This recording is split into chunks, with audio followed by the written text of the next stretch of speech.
સુરતના અમરોલી અંજની ઇન્ડસ્ટ્રીયલ એસ્ટેટના વિવર્સે તમામ કારખાનાઓ આજે એક દિવસ માટે શુક્રવારે સંપૂર્ણપણે બંધ રાખવાનો નિર્ણય લીધો હતો। સાથે વિવર્સોએ હથિયાર લાયસન્સ આપવા પણ માંગ કરી છે। સુરતના અમરોલીના કોસાડમાં આવેલા અંજની ઇન્ડસ્ટ્રીઝમાં વિવર્સની મિટિંગ મળી હતી, જેમાં સર્વાનુમતે વિવર્સોએ શુક્રવારે એટલે કે આજે 24 કલાક માટે તમામ 800 કારખાના બંધ રાખવાનો નિર્ણય કર્યો હતો। મીટિંગમાં કોસાડમાં આવેલી ઇન્ડસ્ટ્રીઝના તમામ વિવર્સ પોતાની નૈતિક જવાબદારી સમજી હાજર રહ્યા હતા અને એક જ સુરમાં સામૂહિક નિર્ણય લઈ અને ભવિષ્યની તમામ બાબતોને ધ્યાને રાખી ઇન્ડસ્ટ્રીઝમાં થતી ઘટનાઓ સામે કંઈ પણ કરવા તૈયારી ચર્ચાઓ થઈ હતી। આ સાથે કેટલીક માંગો ગૃહ વિભાગ સમક્ષ મૂકવા નક્કી કરાયું હતું અને જણાવ્યું હતું કે વિવર્સોને હથિયારનું લાયસન્સ આપવામાં આવે, સાથે વિવર્સ અનિલ ડોંડા પર હુમલો કરનાર આરોપીઓનું જાહેરમાં સરઘસ કાઢવામાં આવે તો ખુલ્લેઆમ વેચાતા નશીલા દ્રવ્યોનું પણ વેચાણ બંધ કરવા માંગ કરાઈ છે। વિજય માંગુકિયા આજે અંજની ઇન્ડસ્ટ્રીઝમાં એક અનિલ ડોંડા જે કારખાનેદાર છે એમની પર કારીગરોએ કોઈ અસામાજિક તત્વ બહારથી આવી અને કારીગરોએ હુમલો કર્યો છે, જેના પ્રત્યુત્તરમાં સ્વૈચ્છિક રીતે બધા જ લોકોએ આજે અંજની ઇન્ડસ્ટ્રીઝ સંપૂર્ણ રીતે બંધ પાડ્યું છે।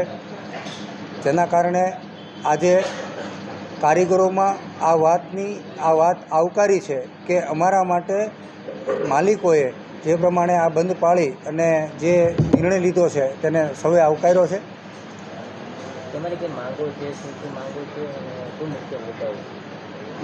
જે ભૂતકાળમાં ટ્રિપલ મર્ડર જેવી મોટી ઘટના બની હતી એને લઈ અને ગતરોજ જે મિટિંગ થઈ તેમાં નક્કી કરવામાં આવ્યું છે કે એ ટ્રિપલ મર્ડરના આરોપીઓને તાત્કાલિક ફાંસીની સજા ફટકારવામાં આવે।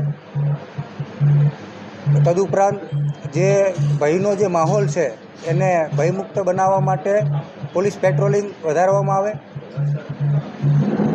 તમામ વિવરોને સ્વરક્ષા માટે સુરતની અંદર રોજગારી ઊભી કરી અને લાખો લોકોને ડાયરેક્ટ અને ઇનડાયરેક્ટ જે રોજગારી આપી રહ્યા છે અને ભારત વર્ષમાંથી અલગ અલગ રાજ્યોમાંથી જે રોજગારી અર્થે જે કારીગરો આવે છે તેના માટે થોડી સુરક્ષા વધે એવો કંઈક વ્યવસ્થા ઊભી કરવામાં આવે અને વિવર્સો માટે જે કારખાનેદારો છે તેને અવારનવાર પગારના પૈસા લઈને આવાગમન કરવાનું હોય, અવારનવાર જોખમ ફેરવવાનું હોય, તેના માટે સ્વરક્ષા બચાવ માટે હથિયારની પરવાનગીવાળા હથિયાર આપવામાં આવે, લાયસન્સ આપવામાં આવે।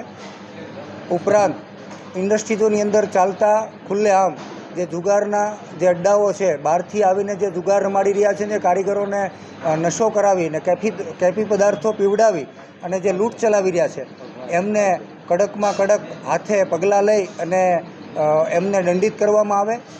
અને આવતીકાલે અથવા આજે હર્ષભાઈ પાસે અમે સમય માંગશું અને ઇન્ડસ્ટ્રીઝના પ્રતિનિધિઓ હર્ષભાઈને આ સંપૂર્ણ વાતથી અવગત કરશે। ભૂતકાળમાં અમે હર્ષભાઈને રજૂઆતો કરેલી તે સમયે કડક હાથે પગલાં લઈ અને જે કાંઈ નુસન્સ હતું એને ડામવાનું કામ ગૃહ વિભાગમાંથી થયેલું ને અમરોલીના અંજની ઇન્ડસ્ટ્રીઝમાં ગત 25મીએ કારખાનેદાર પર જીવલેણ હુમલો કરવામાં આવ્યો હતો, જે માનવે વિવર્સોમાં ભારે આક્રોશ જોવા મળ્યો છે। અઝર કુરેશી સાથે હર્ષદ સેઠા।